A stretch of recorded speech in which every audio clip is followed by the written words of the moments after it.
Greetings, one and all, once again, back to Exploring Arda, a Tolkien-centered podcast where I'm your host, Jackson, and I go through a bunch of Tolkien's works other than Lord of the Rings and The Hobbit.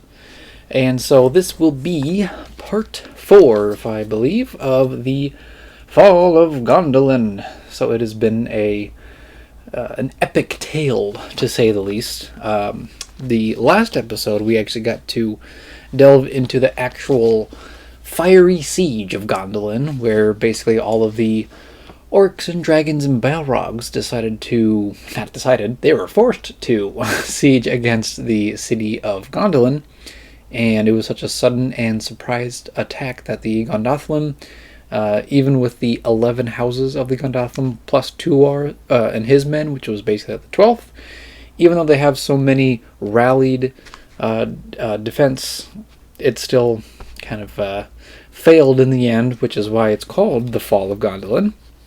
But the battles that ensued were very, I would say very fiery, first of all, because there are dragons, fire drakes, whatnot, Balrogs shooting out, fire arrows and crazy stuff like that, and but even in their defense, they were able to slay some Balrogs, a few handful of Balrogs, to, I guess, I'm trying to remember last time, with Ecthelion, and that's actually where we left off of the death of Ecthelion, after he slew Gothmog, the Lord of Balrogs, which was a huge deal, because, slaying a few Balrogs in general is absolutely incredible, but slaying Gothmog here was an incredible feat, and eventually he dies in the fountain, I think the Fountain of the King, and that's kind of like where we left off in the story here, so we are still in the middle of the siege of Gondolin. So I think with all that introduction out of the way, I think we should just get right into the story. So let's go. Now Tuor had arisen when the assault of Ecthelion gave him space, and seeing that great deed he wept for his love for that fair gnome of the mountain. But being wrapped in battle he scarce cut his way to the folk about the palace. There seeing the wavering of the enemy by reason of the dread of the fall of Gothmog, the marshal of the hosts, the royal house laid on, and the king came down in splendor among them, and hewed with them, that they swept again much of the square, and of the Balrogs slew even 200, which is a very great prowess indeed. But greater still did they do, for they hemmed in one of the fire drakes for all his flaming, and forced him into the very waters of the fountain, that he perished therein. Now this was the end of that fair water, and its pools turned to steam, and its spring was dried up, and it shot no more into the heaven, but rather a vast column of vapor arose to the sky, and the cloud therefrom floated over all the land.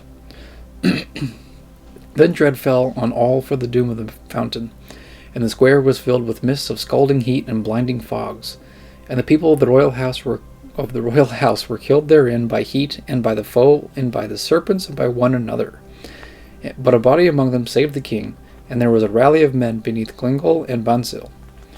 Then said the king, "Great is the fall of Gondolin," and men shuddered, for such were the words of Amnon of the prophet of old. But Tuor, speaking wildly for Ruth in love of the king, cried, "Gondolin stands yet, and Ulmo will not suffer it to perish." Now they were at the time standing, Tuor by the trees and the king upon the stairs, as they had stood aforetime when Tuor spoke the embassy of Ulmo. But Turgon said, "Evil have I brought upon the flower of the plain in despite of Ulmo, and now he leaveth it to wither in the fire. Lo, hope is no more in my heart for my city of loveliness, but the children of the Noldoli shall not be worsted forever." Then did the Gondolin clash their weapons, for many stood nigh, but Turgon said, "Fight not against doom, O my children. Seek ye whom may safety in flight, if perhaps there be time yet, but let Tuor have your lealty." But Tuor said, "Thou art king," and Turgon made answer, "Yet no blow will I strike more," and he cast his crown at the roots of Glingol. Then did Galdor, who stood there, pick it up, but Turgon accepted it not, and bare of head, climbed to the topmost pinnacle of that white tower that stood nigh his palace. There he shouted in a voice like a horn blown among the mountains, and all that were gathered beneath the trees and the foemen in the mists of the square heard him. "Great is the victory of the Noldoli!" And it is said that it was then middle night, and that the orcs yelled in derision. Then did men speak of a sally, and were of two minds. Many held that it were impossible to burst through, nor might they even so get over the plain or through the hills, and that it were better therefore to die about the king. But Tuor might not think well of the death of so many fair women and children, were at the hands of their own folk in the last resort, or by the weapons of the enemy, and he spoke with the delving and of the secret way. Therefore did he counsel that they beg Turgon to have other mind, and coming among them, lead that remnant southward to the walls and the entry of that passage. But he himself burnt with desire to fare thither, and know how Idril and Earendil might be, or to get tidings hence to them, and bid them be gone speedily, for Gondolin was taken. Now Tuor's plan seemed to the lords desperate indeed, seeing the narrowness of the tunnel, and the greatness of the company that must pass it, yet would they fain take this reed in their straits. But Turgon hearkened not, and bid them fare now ere it was too late. And let Tuor, said he, be your guide and your chieftain. But I, Turgon, will not leave my city, and will burn with it. Then sped they messengers again to the tower, saying, Sire, who are the Gondolin if thou perish? Lead us. But he said, Lo, I abide here. And a third time, and he said, If I am king, obey my behests, and dare not to parley further with my commands. After that they sent no more, and made ready for the forlorn attempt. But the folk of the royal house that yet lived would not budge a foot, but had gathered thickly about the base of the king's tower. Here, said they, we will stay if Turgon goes not forth, and they may not be persuaded. And I'll do a quick little break here. So yeah, seeing basically, obviously Turgon gets to say the words of, what was it, such as the fall of Gondolin or something like that. Great is the fall of Gondolin. So Turgon's the one who says fall of Gondolin. Pretty much seeing that the king knows that the city is overtaken. I guess there is that moment of just, do we run for our lives, literally, or do we stay with the king who will absolutely stay in Gondolin, whether it falls, which obviously it is falling at the present time, or as he says that he would burn with it as the dragons and Balrogs are continuing their fiery siege. So it makes sense, and it makes Turgon a very great noble king of Gondolin. He's very loyal to his city and his people. So, and that's kind of a majority of like what the summary is all about. So, but yeah, so let's just go back into the story once again. Now was Tuor torn sorely between his reverence for the king and the love for Idril and his child, wherewith his heart was sick. Yet already serpents fare about the square, trampling upon dead and dying, and the foe gathers in the midst for the last onslaught. And the choice must be made. Then because of the wailing of the women in the halls of the palace and the greatness of his pity for that sad remainder of the peoples of Gondolin, he gathered all that rueful company, maids, children, and mothers, and setting them amidmost marshalled as well as he might, his men around them. Deepest he set them at flank and at rear, for he purposed falling back southward, fighting as best he might with the rear guard as he went, and thus, if it might so be, to win down the road of pomps to the place of the gods, ere any great force be sent to circumvent.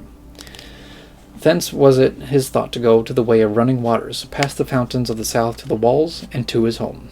But the passage of the secret tunnel he doubted much. Thereupon, espying his movement, the foe made forthwith a great onslaught upon his left flank and his rear, from east and north, even as he began to withdraw. But his right was covered by the king's hall, and the head of that column drew already into the road of pomps. Then some hugest of the drakes came on and glared in the fog, and he must perforce bid the company to go at a run, fighting on the left at haphazard, but Glorfindel held the rear manfully, and many more of the golden flower fell there. So it was that they passed the road of pomps, and reached Garanian, the place of the gods, and this was very open, and at its middle the highest ground of all the city. Here Tuor looks for an evil stand, and it's scarce in his hope to get much further. But behold, the foe already seems to slacken, and scarce any follow them, and this is a wonder. Now comes Tuor at their head to the place of wedding, and lo, there stands Idril before him, with her hair unbraided as on the day of their marriage before, and great is his amaze. By her stood Veronwë, and none other, but Idril saw not even Tuor, for her gaze was set back upon the place of the king, that now lay somewhat below them. Then all that host halted and looked back whither her eyes gazed, and their hearts stood still. For now they saw why the foe pressed them so little, and the reason of their salvation. Lo, a drake was coiled, even on the very steps of the palace, and defiled their whiteness. But swarms of the orcs ransacked therein, and dragged forth forgotten women and children, or slew men that fought alone. Glingel was withered to the stalk, and Banso was blackened utterly, and the king's tower was beset. High up they could descry the form of the king, but about the base a serpent of iron sprouting flame lashed and rode with his tail, and Balrogs were around him. And there was the king's house in great anguish, and dread cries carried up to the watchers. So was it that the sack of the halls of Turgon and the most valiant stand of the royal house held the mind of that foe, so that Tuor got thence with his company, and stood now in tears upon the place of the gods. And I'm just going to do another quick little break here, see if you guys can see the painting. I can never really get this, but this is basically one of, Alan Lee's depiction of, the fall of Gondolin, first of all, but also the Tower of the King. There's also pretty much the fire drakes that are surrounding the tall tower, the citadels there. It's actually very detailed, and I really love the imagery. There's Idril pretty much grasping at Tuor as they watch in horror. So, great painting, but also a terrible time for the Gondolin here. So, on with the story here. Then said Idril, "Woe is me, whose father awaiteth doom, even upon his topmost pinnacle. But 7 times woe, whose lord hath gone down before Melko, and will stride home no more." For she was distraught with the agony of that night. Then said Tuor, "Lo, Idril, it is I, and I live. Yet now will I get thy father hence, be it from the hells of Melko." With that he would make down the hill alone, maddened by the grief of his wife. But she, coming to her wits in a storm of weeping, clasped his knees, saying, my lord, and delayed him. Even as they spoke, a great noise and a yelling rose from that place of anguish. Behold, the tower leapt into a flame, and in a stab of fire it fell, for the dragons crushed the base of it and all who stood there. Great was the clangor of that terrible fall, and therein passed Turgon, king of the Gondolin, and for that hour the victory was to Melko. Then said Idril heavily, "Sad is the blindness of the wise." But Tuor said, "Sad too is the stubbornness of those we love, yet it was a valiant fault." Then stooping, he lifted and kissed her, for she was more to him than all the Gondolin. But she wept bitterly for her father. Then turned Tuor to the captain, saying, "Lo, we must get hence with all speed, lest we be surrounded." And forthwith they moved onward as swiftly as they might, and got them far from thence ere the orcs tired of sacking the place and rejoicing at the fall of the tower of Turgon. Now are they in the southward city, and meet but scattered bands of plunderers who fly before them. Yet do they find fire and burning everywhere for the ruthlessness of that enemy. Women do they meet, some with babes, and some laden with chattels, but Tuor would not let them bear away aught save a little food. Coming now at length to a greater quiet, Tuor asked Varanwe for tidings, in that Idril spoke not, and was well nigh in a swoon. And Varanwe told him of how she and he had waited before the doors of the house, while the noise of the battles grew and shook their hearts. And Idril wept for lack of tidings from Tuor. At length she had sped the most part of her guard down the secret way with Earendil, constraining them to depart with imperious words. Yet was her grief great at that sundering. She herself would bide, said she, nor seek to live after her lord, and that she fared about gathering womenfolk and wanderers, and speeding them down the tunnel, and smiting marauders with her small band. Nor might they dissuade her from bearing a sword. At length they had fallen in with a band somewhat too numerous, and Varanwe had dragged her thence, but the luck of the gods, for all else with them perished, and their foe burned Tuor's house, yet found not the secret way. Therewith, said Varanwe, thy lady became distraught of weariness and grief, and fared into the city wildly to my great fear, nor might I get her to sally from the burning. About the saying of those words were they come to the southern walls, and nigh to Tuor's house. And lo, it was cast down, and the wreckage was a smoke, and thereat was Tuor bitterly wroth. But there was a noise that boded the approach of orcs, and Tuor dispatched that company as swiftly as might be down that secret way. Now is there great sorrow upon that staircase, as those exiles bid farewell to Gondolin? Yet are they without much hope of further life beyond the hills, for how shall any slip from the hand of Melko? I'll do a little bit of a break here. Not much, because it's going to be a shorter part here, as wanted to actually have like a final part for next time. But yeah, so here we actually see the escape of Tuor with Idril, and obviously, yes, the fall and destruction of King Turgon and his mighty citadel, as I showed you guys in Alan Lee's incredible artwork. So with the king fall, with the king's fall and them pretty much witnessing the entire city just being broken into millions of pieces and flames everywhere, flames here, flames there. So the fires grow in Gondolin. They all know that Gondolin is gone now. Gondolin is gone, so to speak. And they're trying to make it out alive, but Idril is so distraught with losing her father that she's just barely able to, react. She barely even recognizes Tuor until, the last second. And so all this devastation and death is really rattling the population of Gondolin. And yeah, I suppose that's kind of where we're at right now. So let's get back into it. Alright, let's see. Glad is Tuor when all have passed the entrance, and his fear lightens. Indeed, by the luck of the valor, only can all the folk have got therein unspied of the orcs. Some now are left who, casting aside their arms, labor with picks from within, and block up the entry of the passage, faring then after the host as they might. But when that folk had descended the stairway to a level with the valley, the heat grew to a torment for the fire of the dragons that were about the city. And they were indeed nigh, for the delving there was at no great depth in the earth. Boulders were loosened by the tremors of the ground, and falling crushed many, and fumes were in the air, so that their torches and lanterns went out. Here they fell over bodies of some that they had gone before and perished, and Tuor was in fear for Earendil, and they passed on in great darkness and anguish. Nigh 2 hours were they in that tunnel of the earth, and toward its end it was scarce finished, but rugged at the sides and low.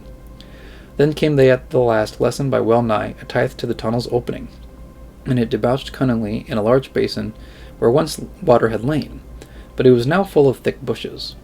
Here were gathered no small press of mingled folk, whom Idril and Varanwe had sped down the hidden way before them, and they were weeping softly in weariness and sorrow, but Earendil was not there. Thereat were Tuor and Idril in anguish of heart. Lamentation was there too among all those others, for amid most of the plain about them loomed afar the hill of Amon-Guereth, crowned with flames, where had stood the gleaming city of their home. Fire drakes are about it, and monsters of iron fare in and out of its gates, and great is that sack of the Balrogs and orcs. Somewhat of comfort has this none the less for the leaders, for they judge the plain to be nigh empty of Melko's folk, save hard by the city, for thither have fared all those evil ones to revel in that destruction. Now, therefore, said Galdor, we must get as far hence toward the encircling mountains as may be ere dawn come upon us, and that giveth no great space of time, for summer is at hand. Thereat rose a dissension, for a number said that it was folly to make for Cristorn as Tuor proposed. The sun, say they, will be up long ere we win the foothills, and we shall be whelmed in the plain by those drakes and those demons. Let us fare to Bad Uthwin, the way of escape, for that is but half the journey, and our weary and our wounded may hope to win so far, if no further. Yet Idril spoke against this, and persuaded the lords that they trust not to the magic of that way that had aforetime shielded it from discovery. For what magic stands in Gondolin be fallen? None the less, a larger body of men and women sundered from Tuor and fared to Bad Uthwin, and there into the jaws of a monster, who by the guile of Melko at Meglin's raid sat at the outer issue that none came through. But the others, led by Legolas Greenleaf of the House of the Tree, who knew all that plain by day or by dark, and was night-sighted, made much speed over the vale for all their weariness, and halted only after a great march. Then was all the earth spread with the grey light of that sad dawn which looked no more on the beauty of Gondolin. But the plain was full of mist, and that was a marvel, for no mist or fog came there ever before, and this perchance had to do with the doom of the fountain of the king.